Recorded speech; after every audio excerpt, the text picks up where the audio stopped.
భగవద్గీత ఎందుకు చదవాలి? సంతోషంగా ఉన్నావా? భగవద్గీత చదువు. బాధలో ఉన్నావా? భగవద్గీత చదువు. ఏమీ తోచని స్థితిలో ఉన్నావా? భగవద్గీత చదువు. ఏదో గెలిచావా? భగవద్గీత చదువు. ఏదన్నా ఓడిపోయినావా? భగవద్గీత చదువు. నువ్వు మంచి చేసావా? భగవద్గీత చదువు. నువ్వు చెడు చేసావా? భగవద్గీత చదువు. నువ్వు ఏదో సాధించాలి అని అనుకుంటున్నావా? భగవద్గీత చదువు. నువ్వు ఏది సాధించలేకపోతున్నావా? భగవద్గీత చదువు. నువ్వు చాలా ధనవంతుడివా? భగవద్గీత చదువు. నువ్వు చాలా పేదవాడివా? భగవద్గీత చదువు. విను. నువ్వు సమాజాన్ని భగవద్గీత చదువు. నువ్వు ఆత్మహత్య చేసుకోవాలి అని తలపెట్టావా? భగవద్గీత చదువు. నువ్వు మోసం చేసావా? భగవద్గీత చదువు. నువ్వు మోసపోయావా? భగవద్గీత చదువు. నీకు అందరూ ఉన్నారా? భగవద్గీత చదువు. నీవు ఒంటరివా? భగవద్గీత చదువు. నీవు చాలా ఆరోగ్యంగా ఉన్నావా? భగవద్గీత చదువు. నీవు వ్యాధిగ్రస్తుడువా? భగవద్గీత చదువు. నీవు విద్యావంతుడవా? భగవద్గీత చదువు. నీవు విద్యాహీనుడవా? భగవద్గీత చదువు. నీవు పురుషుడవా? భగవద్గీత చదువు. నీవు మహిళవా? భగవద్గీత చదువు. నీవు ముసలివాడివా? భగవద్గీత చదువు. నీవు యవ్వనస్తుడివా? భగవద్గీత చదువు.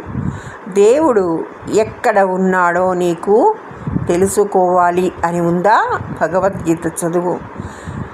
మరి దేవుడు లేడు అని అనుకుంటున్నావా? అయితే భగవద్గీత చదువు. ఆత్మ అంటే ఏమిటి అని తెలుసుకోవాలనుందా? భగవద్గీత చదువు.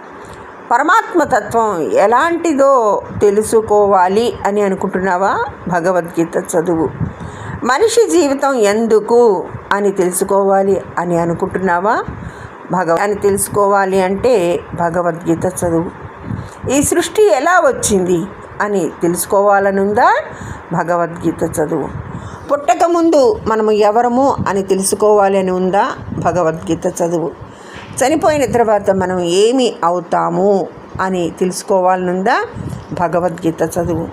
దేవుడంటే అసలు ఎవరు అని తెలుసుకోవాలి అని ఉందా? భగవద్గీత చదువు. నీలో కామం, క్రోధం, లోభం, మోహం, మదం, మాత్సర్యం వంటి అరిషడ్వర్గాలు ఉన్నాయా? అయితే భగవద్గీత చదువు. నీవు ప్రేమిస్తున్నావా? భగవద్గీత చదువు. ద్వేషిస్తున్నావా? భగవద్గీత చదువు. నీలో వైరాగ్యం ఉందా? భగవద్గీత చదువు. జ్ఞానం మరియు అజ్ఞానం అంటే ఏమిటి అని తెలుసుకోవాలనుందా? భగవద్గీత చదువు. బంధాలు, అనుబంధాలు ఎలా ఉండాలి అని తెలుసుకోవాలంటే భగవద్గీత చదువు. ధర్మం అంటే ఏమిటి అని తెలుసుకోవాలనుందా? భగవద్గీత చదువు. మరి మోక్షం అంటే ఏమిటి? స్వర్గం అంటే ఏమిటి? నరకం అంటే ఏమిటి అని తెలుసుకోవాలి అని అంటే భగవద్గీత చదువు. పంచభూతాలంటే ఏమిటి అని అందుకు అనుకుంటున్నావు, అవి ఎందున్నాయి అని తెలుసుకోవాలంటే భగవద్గీత చదువు.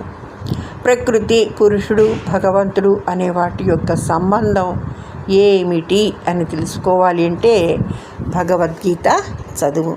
ఇంకా చివరిగా నీవు ఎవరు, ఎక్కడ నుండి వచ్చావు, ఎక్కడికి పోతావు, నీ వారు ఎవరు, నీ అసలు గమ్యం ఏమిటి అని తెలుసుకోవాలి అంటే భగవద్గీత చదువు. హరే రామ హరే కృష్ణ.